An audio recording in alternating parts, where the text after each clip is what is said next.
So I think our number is hopping up here pretty good. We had, somewhere between 200 and 250 people register, and we got folks joining now. So I'll try to talk it slow. But thank you, everyone, for joining. Welcome to the People's TVA hearing. My name is Bree Nisley, and I'm the Tennessee Campaign Manager for Appalachian Voices. We're one of the groups hosting this event tonight.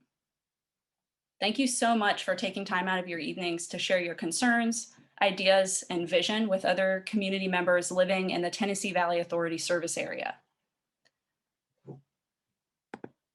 Several organizations came together to host this event, including folks at the Tennessee chapter of the Sierra Club, the Center for Biological Diversity, good people over at the Southern Alliance for Clean Energy, our friends at Energy Alabama, young folks at Sunrise Movement in Knoxville and some of the other hubs, Appalachian Voices, that's the organization I'm with, and other groups whose logos we didn't manage to get up on a slide here. And many of these organizations participate in the Tennessee Valley Energy Democracy Movement. That's the logo you see over here on the left.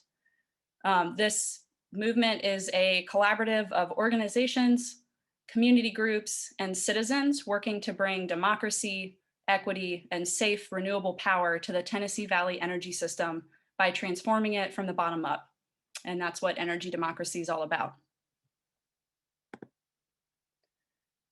So we're here tonight because we all receive power from TVA, which is a public federal utility, but it's been over a year since TVA has hosted a public listening session. And if y'all have ever been to a TVA board meeting, you know those listening sessions usually happen before the board meeting. There's like a public comment session like we're going to do here tonight. So since TVA stopped hosting the public listening sessions during the pandemic, we, meaning the public, we've been able to submit written comments to the board, but those comments aren't shared publicly. They're not shared with all of us. They're not shared with the media. They're kept internal. Meanwhile, other utilities throughout the region and here, the local utilities in the state have been offering virtual listening sessions so that they can hear from their customers, their members, their ratepayers. So why can't TVA do this? There are a lot of issues impacting communities in our region right now, from unaffordable utility bills to climate and environmental justice concerns, to the need for worker protections and expanding union jobs at TVA. Now more than ever, communities and workers need to be driving TVA's decision-making. And so you can see from some of the photos here, this is, these are some of the things that community members are doing to try to drive decision-making. We know that TVA's current public input methods haven't felt very empowering for a lot of people, including the listening session that usually happens before board meetings. So that we hope tonight to be able to demonstrate a more constructive approach to public listening through this virtual hearing. And I'm going to walk you through the agenda and try to show you how we plan to do that. So tonight, we're going to have a public comment section that's real similar to what we're used to doing at a TVA board meeting, or what you might do at your local utility board meeting, where we've had speakers sign up and each speaker will get 3 minutes to share their comment. Now, we weren't able to create enough room to host all of the speakers tonight, but we do have options, other ways that y'all can submit comments and videos and be able to read other people's. I'll go over that here in a bit. So we'll have a section for public comments.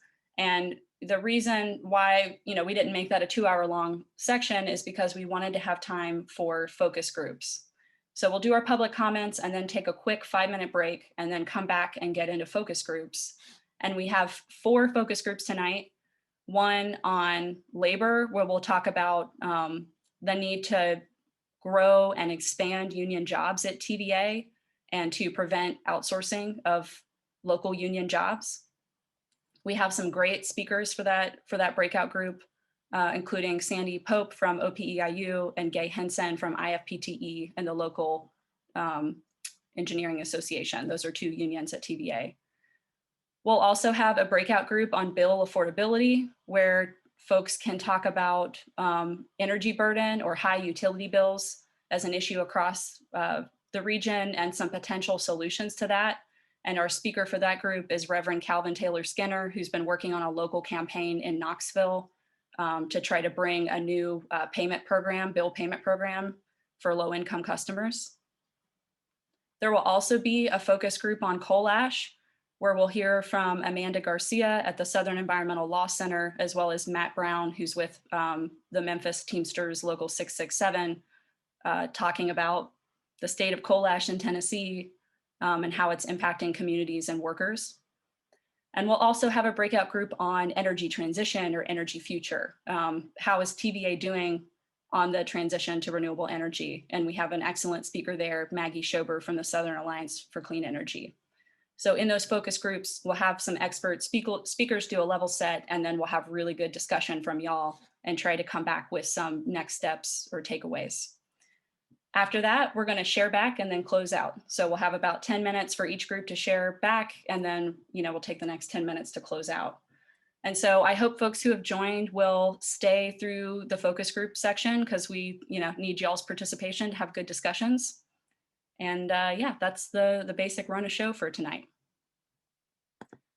So we're going to go ahead and move into public comments.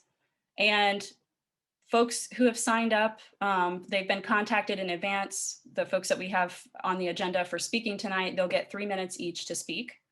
And so during this section, I really encourage, oh, sorry, let me go here. Sorry, during this section, the speakers, when your name is called, you'll be asked to unmute. You'll see this first box right here. So please unmute if you're a speaker when we call your name.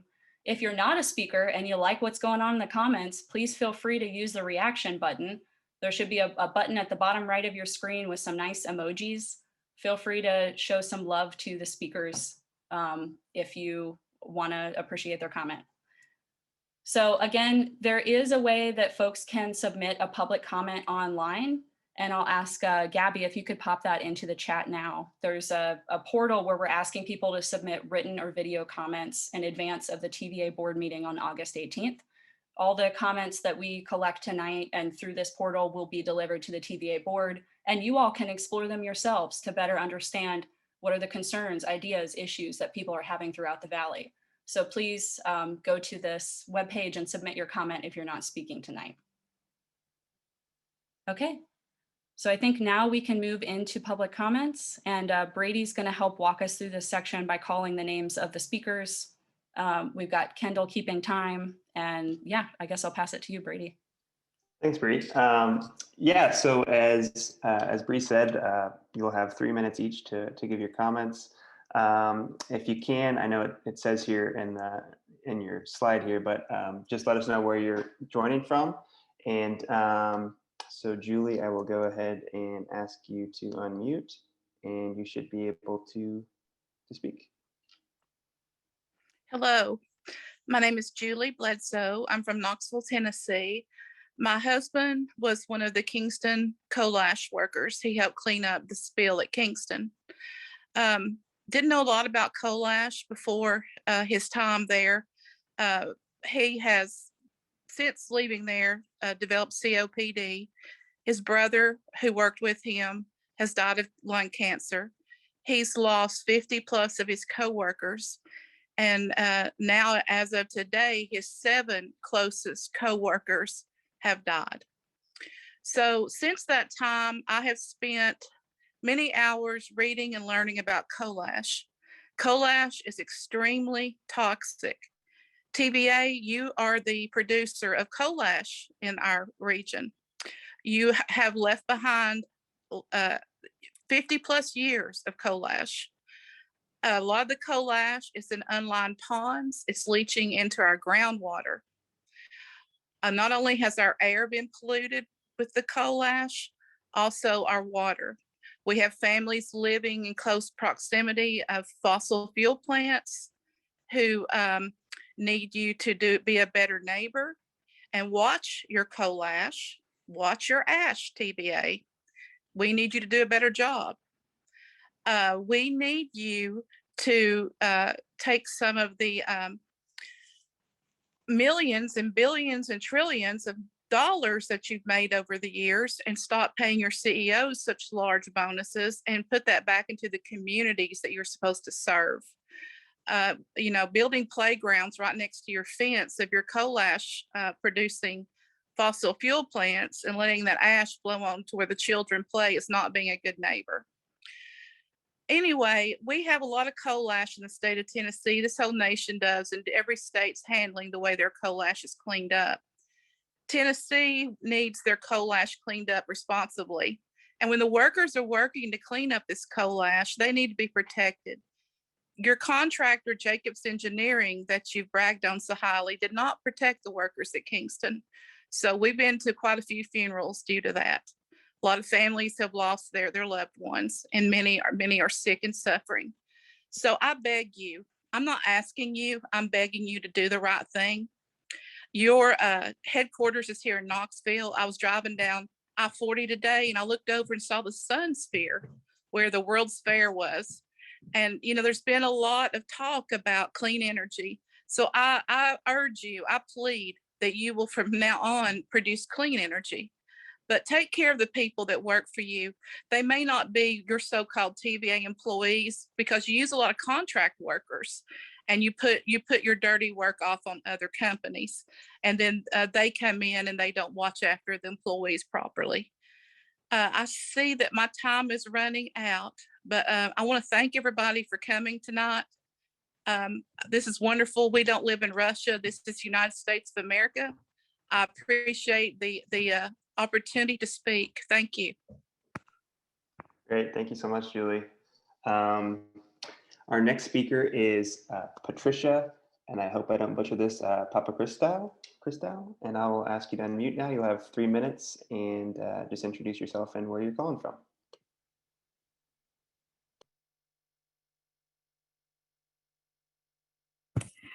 Yeah, so I'm calling from Memphis, Tennessee, and what I want to do is call on TVA to adjust their energy mix for producing electricity in the southern states that make up its company. And particularly, was surprised when I started looking to see, okay, so what is the mix and how much more nuclear they are? 39%, 19% is coal, 26% natural gas, 11% hydro, and 3% wind and solar.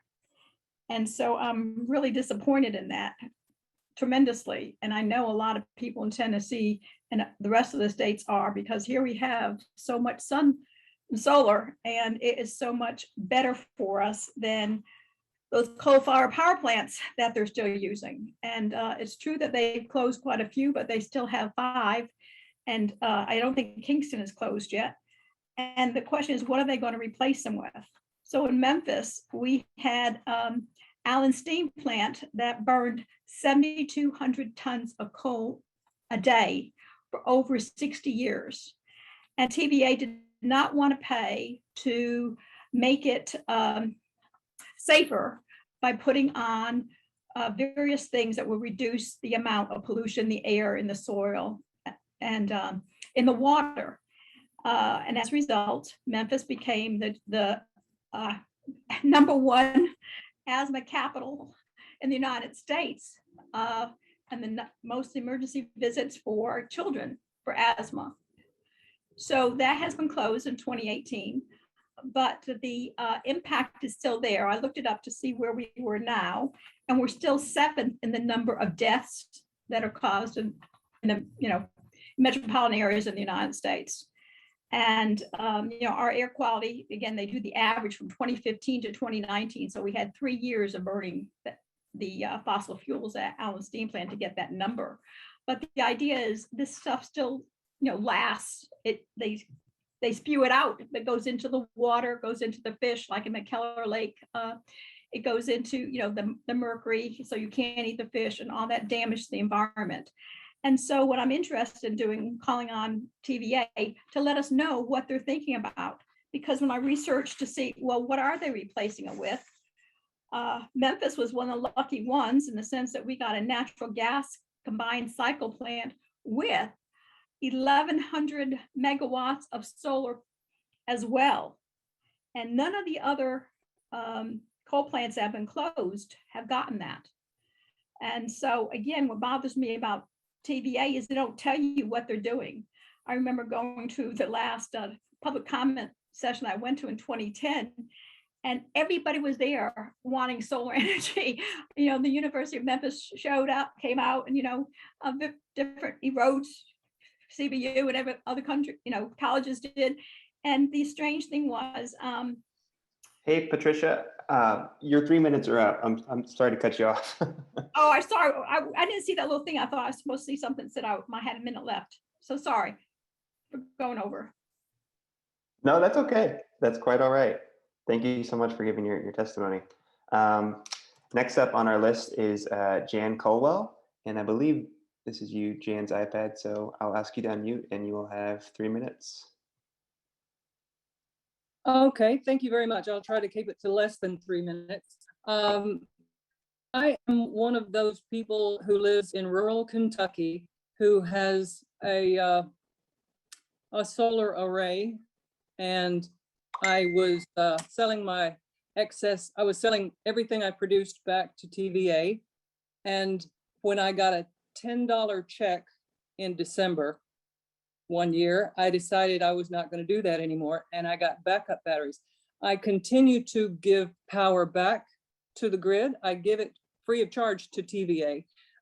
Today, I was 97% self-powered, but at the end of the day, there was a lot more sun than there was any way to use it. So I gave back a lot of power to TVA. For the week, it's been 96%. For the month, it's been 86%. And for the year, it has been 68%. I use the grid and I use solar power. I would like for more people to have the opportunity to put up solar panels on their house, near their house, because it's so much cleaner. I've been to coal country in Western Kentucky, and when you see the orange water in the creeks, you know it's wrong. I just would like to, I would like to see TVA incentivize the construction of solar arrays throughout this area. Thank you. That's all I got. Great. Thank you so much, Jan. Next up, we have Avner Vengosh. Avner, I will ask you to unmute and you'll have 3 minutes. Hey, everybody. My name is Avner Vengosh. I'm from Duke University, and I have been working for the last decade on coal ash in different parts of the US, starting with the Kingston spill that was first when I kind of introduced myself into the coal ash saga that's continue into the years. And we and my group, my students and colleagues, we have investigated in different way. We looked at how it's affecting the water quality in people who live near coal ash ponds. We have conducted numerous experiments at the lab using both TVA coal ash and others to quantify the amount of contaminants that are being leached out upon interaction of coal ash with water. And we have also studied how coal ash would look like once it's being disposed in the environment. So we have developed the method, the fingerprint, as we call it, to be able to identify coal ash and to be sure that when we see coal ash, we can be able to tell rather than background soil. And we have found coal ash in different places. And recently, our recent paper found a trace level of coal ash in soil, surface soil, near the coal plant, or the Bull Run, as you probably know, which mean we have not conducted a real full-scale study that needed to be done, but it means that some coal ash, fly ash, has been escaped from the stacks and being deposited on the surface of the soil, meaning that the people living in this community have been exposed to fly ash probably for decades. And given that we know what's in coal ash, and given the very high level of contaminants and radioactive elements that we have found in coal ash, this is could be risk for the health of people who are living there. And I think what is really demand for TVA should be done is to conduct a much more thorough study, not TVA, but TVA will provide the funding for a third party to do that. And not even the state, I would say. It should be some other folks. And this study should investigate what is happening now that all those coal plants are going away, because the coal ash is there to stay. And the water that's been contaminated, they're not, even you stop today all activities of coal ash, it's going to remain for the next decades. So this is one of the things have to be worried, and I finished my 3 minutes. So thank you for your attention. Thank you so much, Evner. We appreciate it. It looks like our next speaker, William, unless he's under Bill, maybe. Oh yeah, Bill, there we go. Bill Reynolds, I'll ask you to unmute here. And oh, actually, let's see. It looks like you haven't connected to audio. I wonder if we can.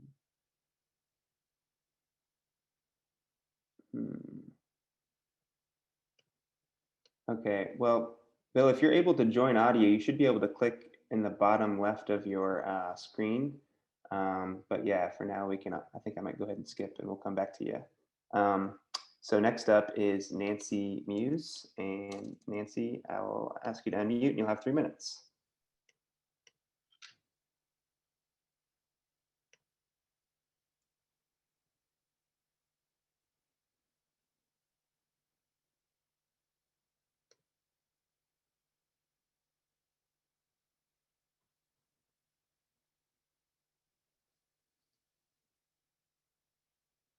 Nancy, are you able to unmute?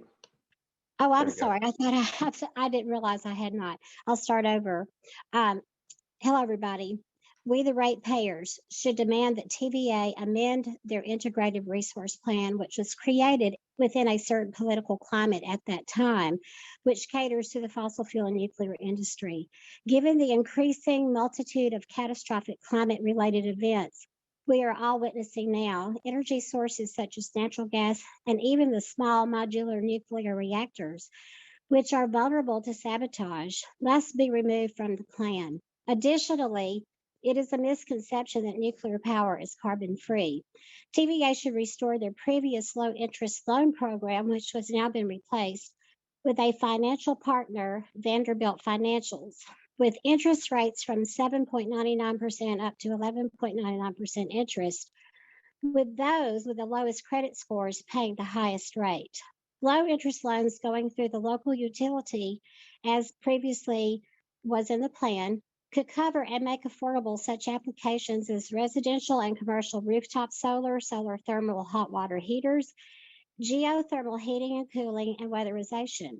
At the time, the TVA Home Uplift Program, which assists low-income ratepayers with weatherization, is not implemented by all TVA utility providers. The TVA Generation Provider Program was ended December 31st, 2019, and replaced with Energy Connect. TVA should reinstate the Generation Provider Program, which would provide financial incentives to residential and commercial photovoltaic electrical production, which also helps during times of peak demand needs.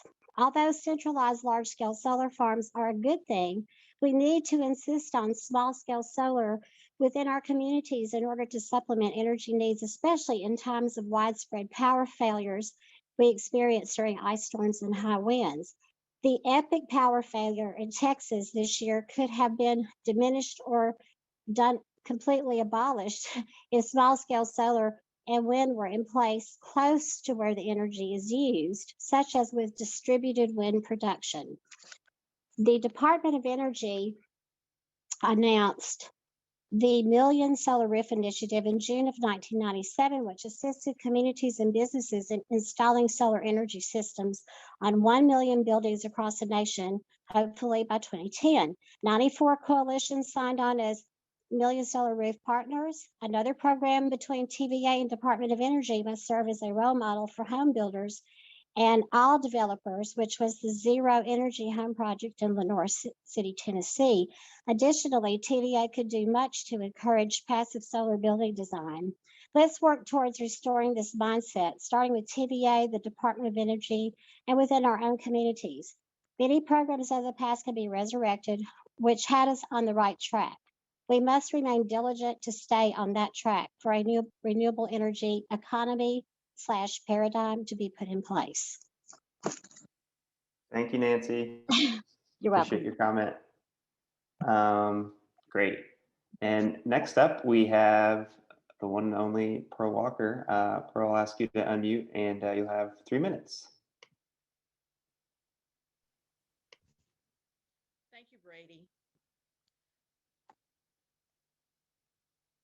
Good evening. My name is Pearl Evil Walker, and I bring you greetings from the beautiful hamlet of Whitehaven, located in Southwest Memphis, Tennessee.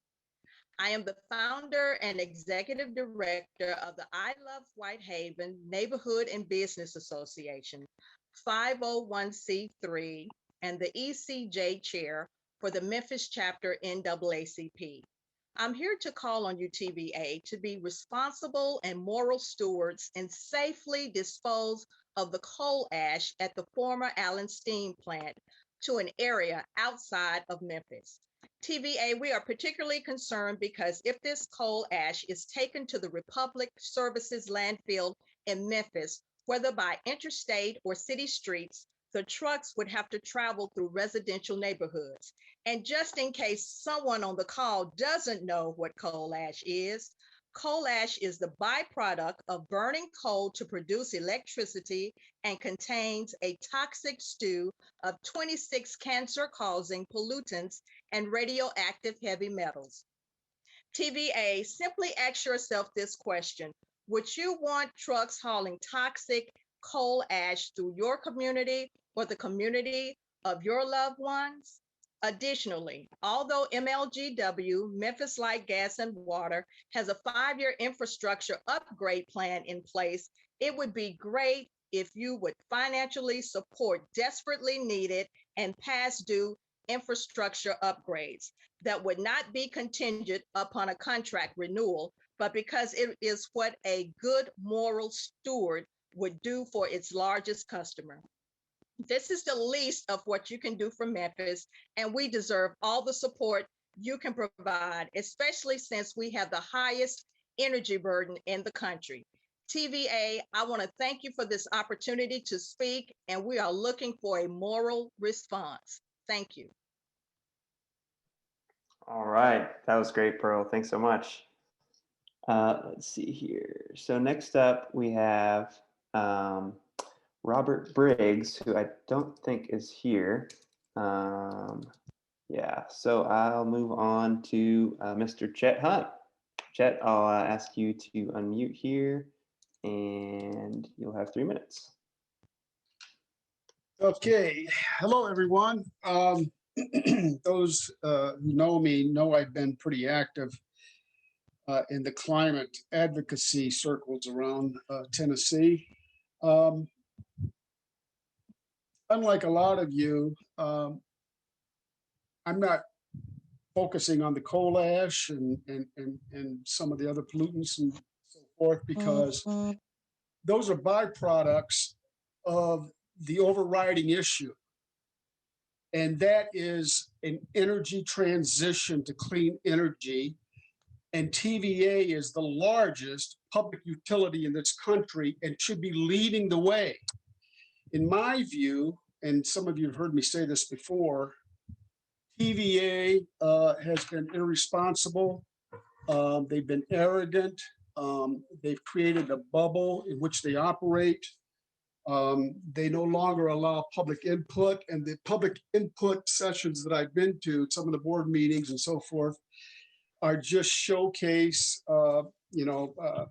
window dressings. They make these decisions behind closed doors. They're staff driven. The board just sort of rubber stamps the decisions that are presented to them pretty much. And hopefully that's going to change now with Biden's nominees once they get appointed.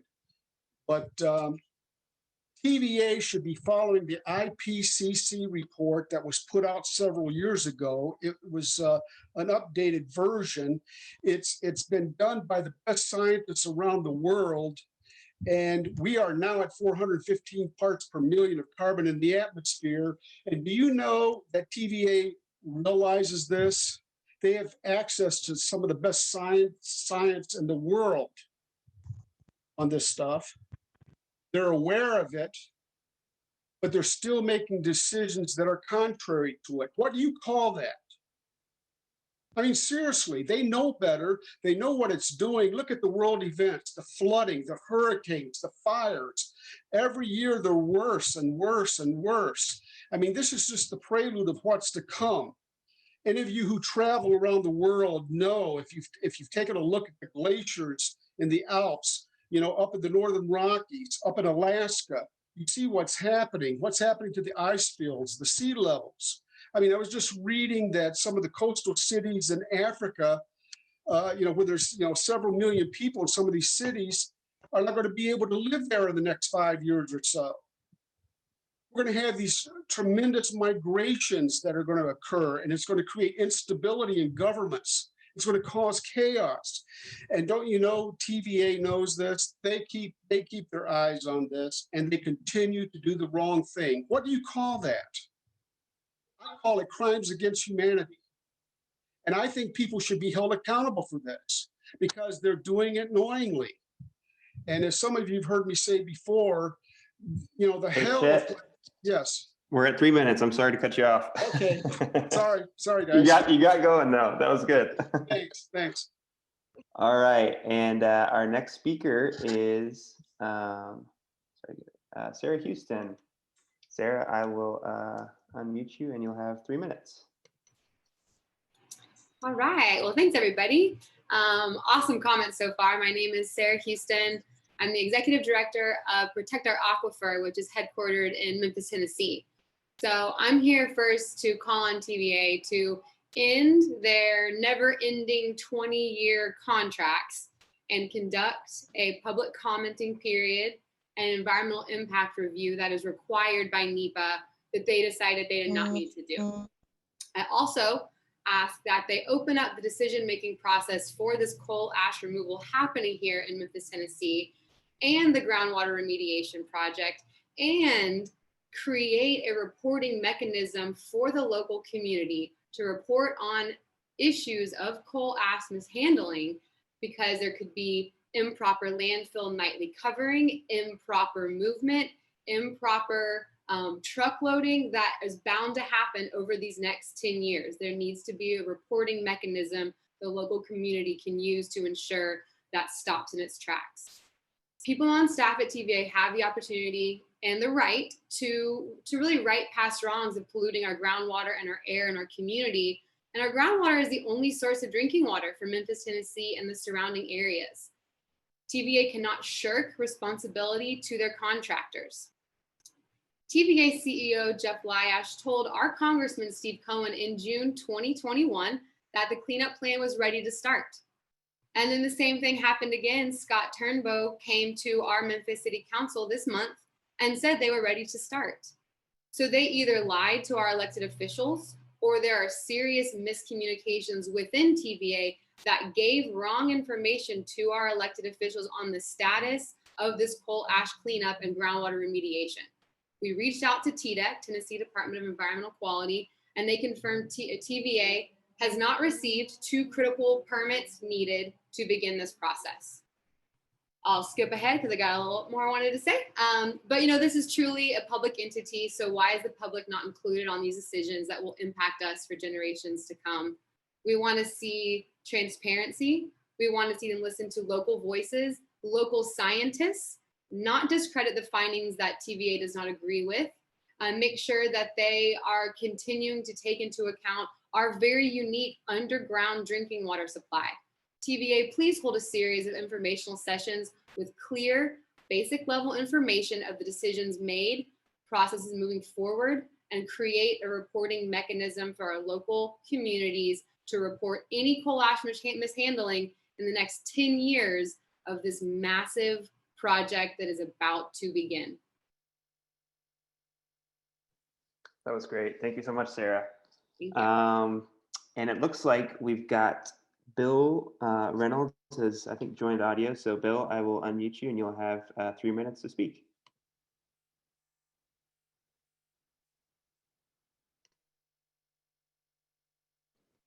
Can you hear me now? We got you. You hear me? Can you hear me? Yes, we hear you. Oh, okay. Sorry. About 40 years ago, I started watching TVA and how they act and so on. I was participating in the first grassroots group that eventually developed, iterated, and expanded, that now has become SACE about 40 years ago, and have been watching TVA ever since then. Been many times part of a group of speaking to the board at their listening sessions. And more, as time has gone on, I could feel that the board was not putting much priority on what we activists had to say. I felt that they were more and more guided by the principles of what I call hyper-capitalism, maximizing investing big dollars and reaping profit, a style of business as usual for-profit corporations, the business style of for-profit corporations. And of course, they became highly committed to the prospects of nuclear power returning revenues, and hired construction companies to build a lot of nuclear power plants that had to be canceled because they had screwed up on their forecast about electricity demand, and it was economically unfeasible. But we ratepayers are still paying on that debt. I think we're still paying. And now TVA wants to do R&D on this new iteration, SMRs, untried, untested, just it's imaginary, and want to invest dollars in that, and we'll be stuck, if it comes to nothing, we'll be stuck paying off the revenues and so on. So I've come to a final conclusion about what we activists need to do to make a difference, a real difference, regarding clean energy, shifting to clean energy, transforming to clean energy, and fighting climate change. My final conclusion is the only path to TVA making a radical transformation to fight climate disaster and transform to clean energy is for the board to be changed out and replaced by board members who understand the science and the economics of all the issues, all the science and all the issues, and learn that and understand that the economics of families in the Tennessee Valley, as well as commercial interests, can be very well served by transforming electricity production into the kind that supports a healthy ecosystem. How can people of Tennessee Valley accomplish this changeover of the board?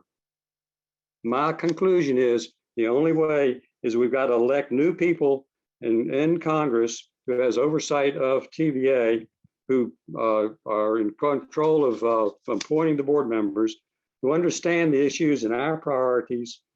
And I'm not going to get into, I don't get into partisan politics. I don't care if a person's a candidate is Democrat or Republican or independent.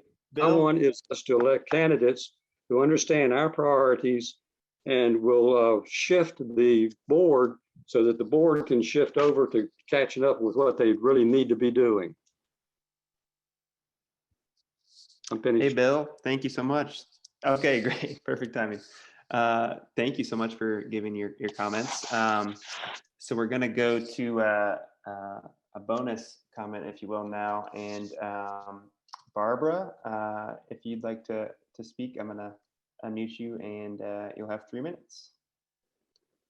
Thank you. I'm Barbara Mott, and I used to work for SACE, loved working for SACE. I work for Highlander. The co-director at Highlander, Ashley Henderson, has told me that her first direct action was about coal ash and the dumping of it in Georgia and Alabama. So I say to TVA, hear no evil, speak no evil, see no evil. However, you are not able to silence your actions or hide from the evil that has happened in your name. How many workers have died and are dying due to coal ash? Where are you dumping this highly toxic material? By the way, moving it out of Tennessee is not a solution. No one in the South, in Georgia, Alabama, Mississippi, South Carolina, wants or deserves to have this poison dumped in their communities. The Tennessee Valley Authority talks a good name about being a public power, but they are simply not walking the walk. TVA has stopped having public listening sessions where we, the people, can actually make our voices heard. How long will you be able to hide your deafness in the sand? Are you the Tennessee Valley Ostrich Authority? What happens when you attempt to silence the people? The voices become louder, much louder. So we will broadcast our message to legislators and to the Biden administration. If Senator Blackburn and Senator Haggerty are not listening, and I'm sure they are not, other senators will listen. We will carry our message to senators in other states who benefit from TVA's energy. Hiding from the people is not the answer. You may believe not listening is the answer. However, fires are raging out of control beyond historic precedents. Not only is the public now very aware of climate change, which in truth is global warming, we should call it global scorched earth. If global forest destruction, global home destruction, global economic destruction, this is no longer something for future administrations to worry about. It is here. Glaciers that previously cooled the planet have melted, and yet your heads are still in the sand. We will find legislators and public leaders who will listen, because our lives and the future of our grandchildren's lives depend on our actions or lack of actions that happen today. Clean energy is the answer. You know what clean energy is, and the country is ready for and seeking clean energy. Southern Alliance for Clean Energy and other environmental groups have been pounding on your door for decades with solutions to this crisis. Please listen. That was great, Barbara. Thanks so much. Back on you. I can say more.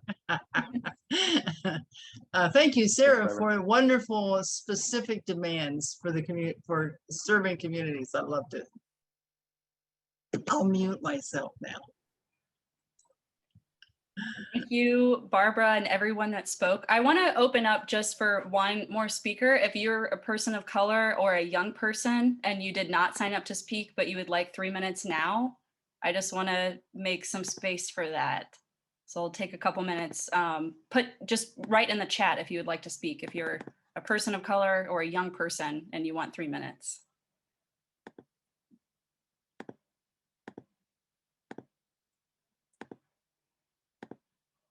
Or if you just have a very different perspective than what other folks, if you have another issue that you want to talk about. You'll get heart. Right, there's that too.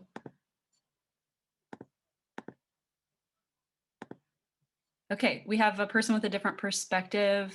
I'm just going to give it a couple. How young is young? That's a good question. I guess y'all can take that as you will.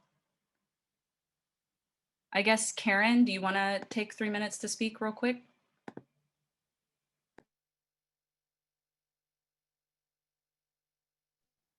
Yeah, Karen, you should be able to unmute now. Okay, thank you. I did submit this in writing through the web site comments page, but my perspective is that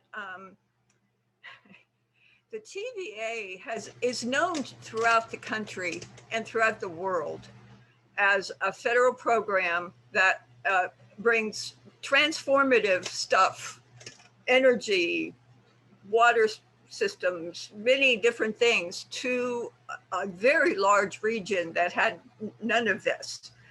And it needs to lead in training of environmental cleanup and energy transformation in terms of training programs for people through organizations like the Conservation Corps that's being proposed as part of the reconciliation package.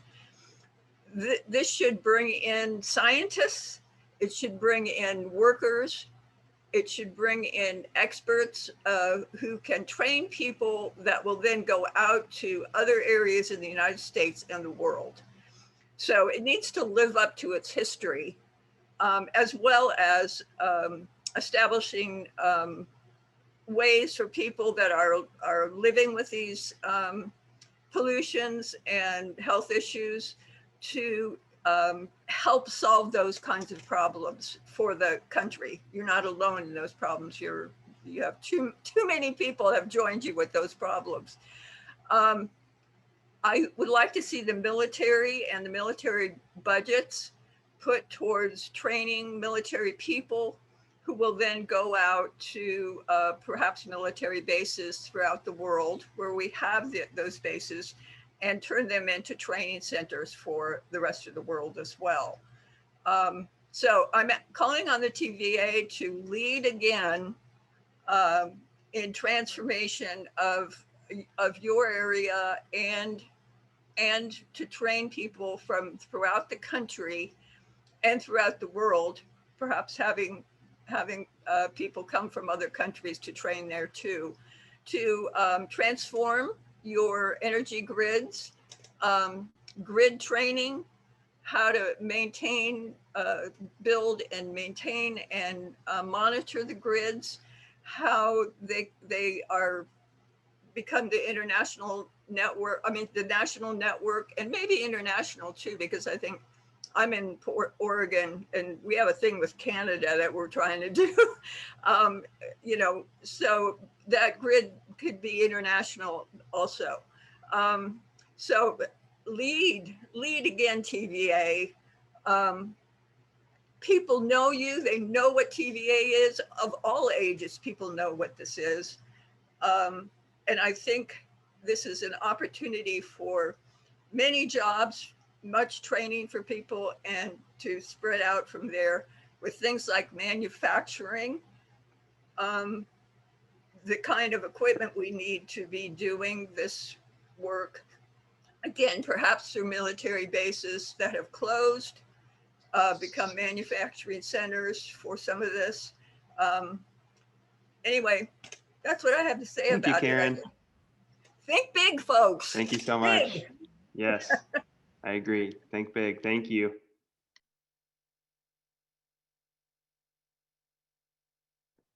All right, everyone. So we are going to we're right on time. This is great. We're going to take a 5-minute break, but I really want y'all to come back at 6:55. And if you can, during your 5-minute break, maybe text or phone a friend so we can get to 100 people here, because that'd be awesome.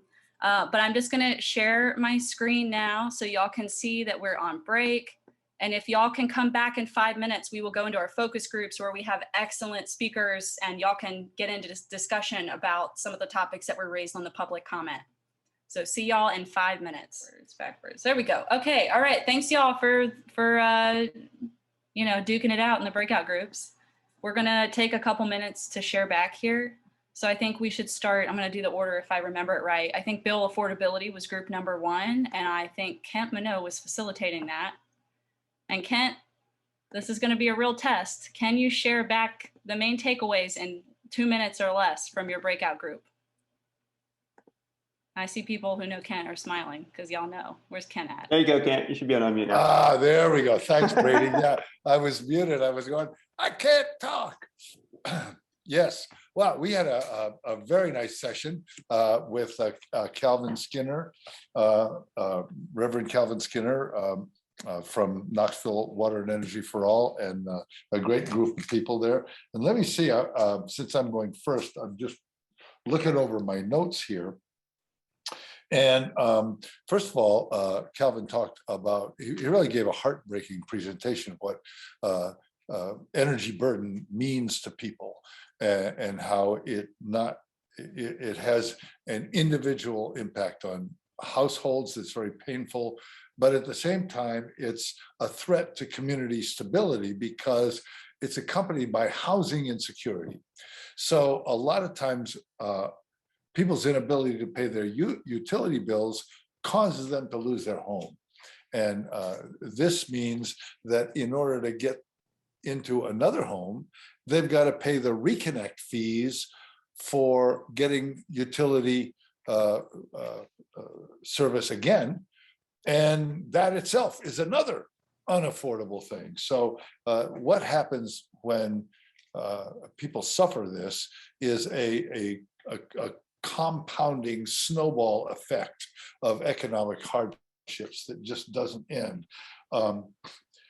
Bobby Smith talked about a breakout group at the Appalachian Electric Co-op where she lives. And she pointed out that some people mention things that are false solutions to energy insecurity and high bills. One of them was the idea of a time of use. Time of use can be helpful, but sometimes people work at night. They're off-shift workers. And so they have to take care of their business and use their utility services during peak hours. They have no choice. So it doesn't necessarily help them. She also pointed out that the Bitcoin farms that are being installed throughout the TVA service area, and one of them is right up there in Appalachian Co-op, one of them's near us here in Anderson County. They are high energy users and tend to have an upward pressure on utility bills because they force the larger utility to cut in more resources to serve that need. Thank you, Ken. I'm gonna call it now. We're doing 2 minutes each, which isn't long, but okay. If you want to type any key points into the chat, that would be great. Okay. And Brady pointed out, we're going to try to snap a picture of folks who want to have their camera on. So if y'all can just stay on for like the next 10 minutes here, we'll get a photo. Okay. I think the second breakout group was labor, and Austin facilitated that. So if we want to unmute Austin. Hey, y'all. I will do my best to do this in 2 minutes. So we had a wonderful discussion with Sandy and Gay and a lot of really awesome ideas and feedback. But just a quick synopsis of sort of the initial discussion was sort of in two categories. One was the issue with making sure that we have good union jobs within TVA. And then the second was this issue of outsourcing. A lot of the work is going not only outside of the region and the state, but in many cases outside of the country. And one of the things that Sandy highlighted for us was that initially TVA supposedly had agreed that, and what the union agreed to, was that there would be certain temp positions assigned to special jobs that were supposed to be short-term work. What that's turned into is many of the jobs, those temp jobs, have extended for many, many years. And so what could be a full-time job with benefits for someone in the region is being outsourced to either temporary work or outsourced to cheaper labor outside the country or outside the state. And so that was, I think, some of the main items that we talked about. And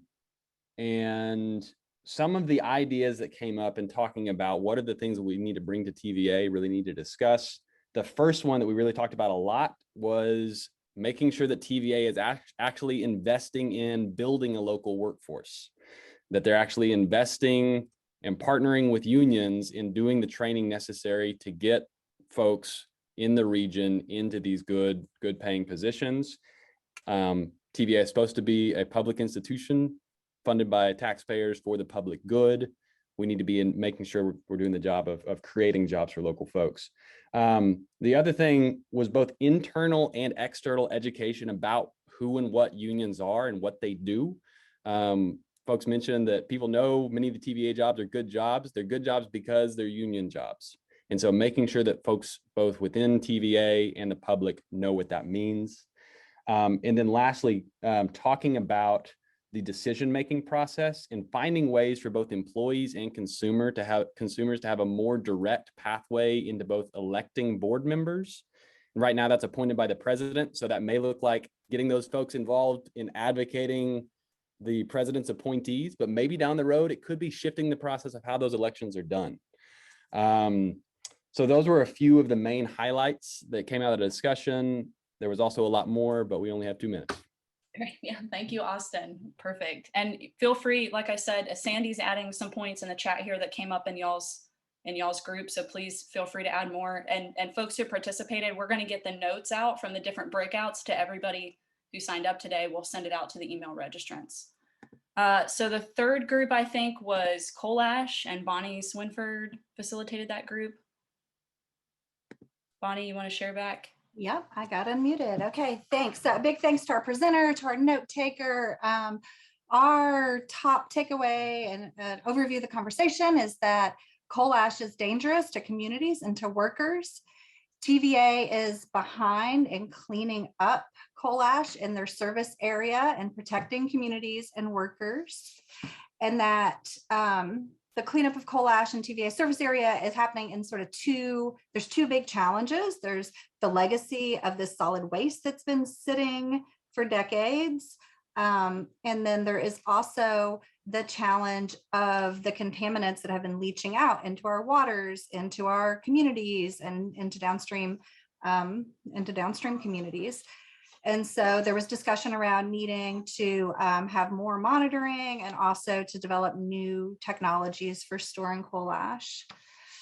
We also talked about how public input is key to advocating for our communities. So not just with TVA, but with a whole host of different regulatory bodies that we need to get involved. We need to advocate. We need good public input processes and to push for those.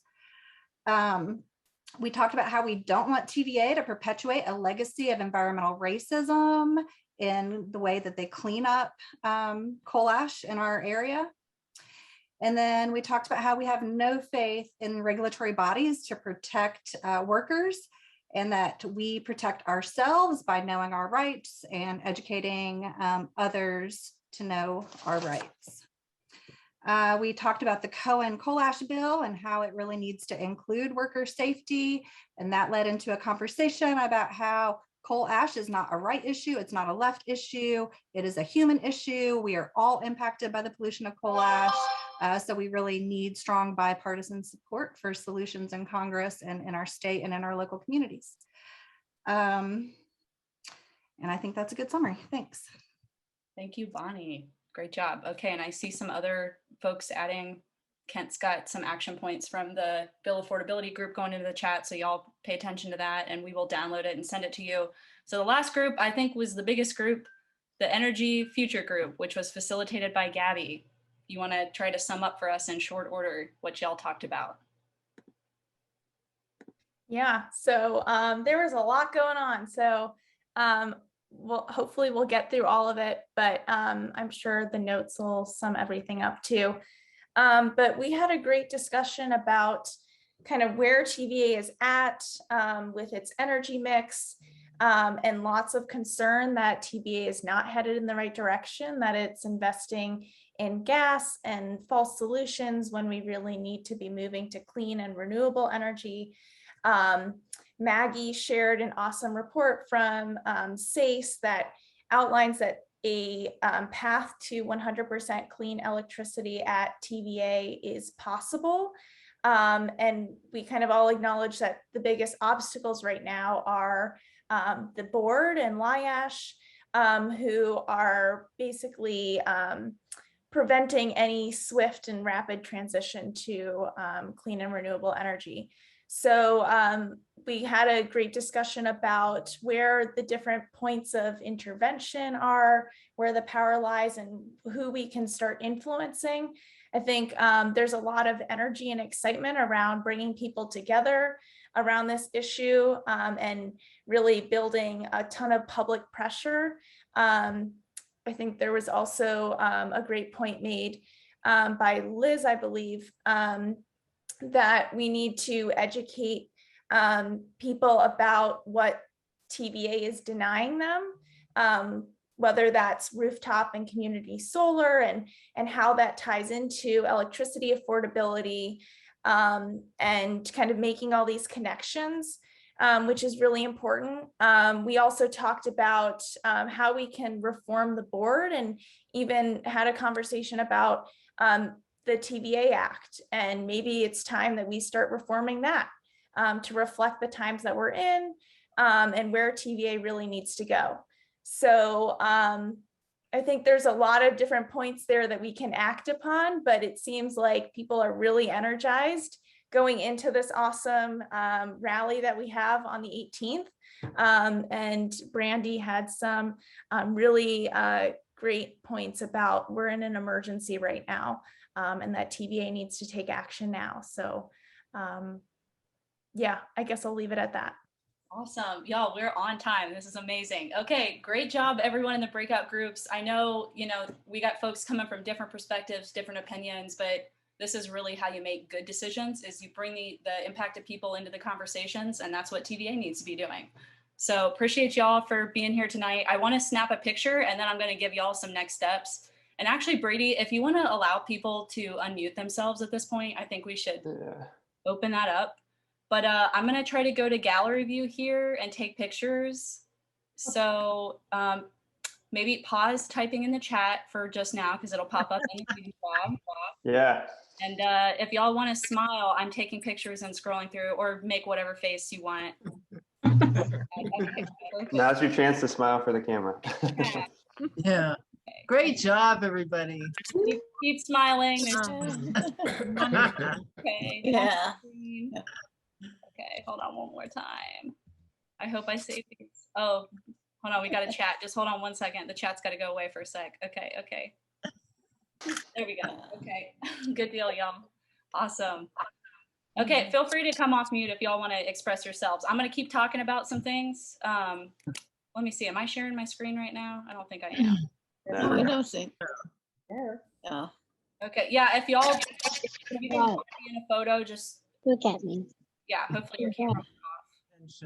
We need that input from y'all, but I just want to pause this real quick and let y'all know there are some next steps we can take. One is to submit a public comment.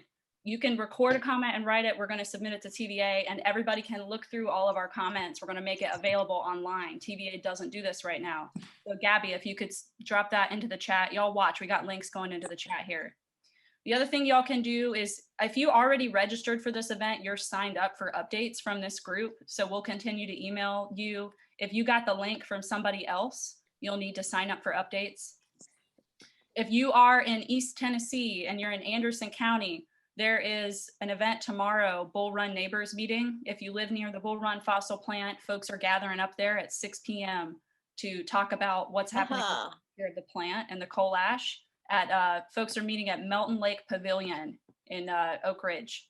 If you're a member owner of an electric co-op, if you pay your electric bill to an electric co-op, there is a webinar tomorrow night at 7 p.m.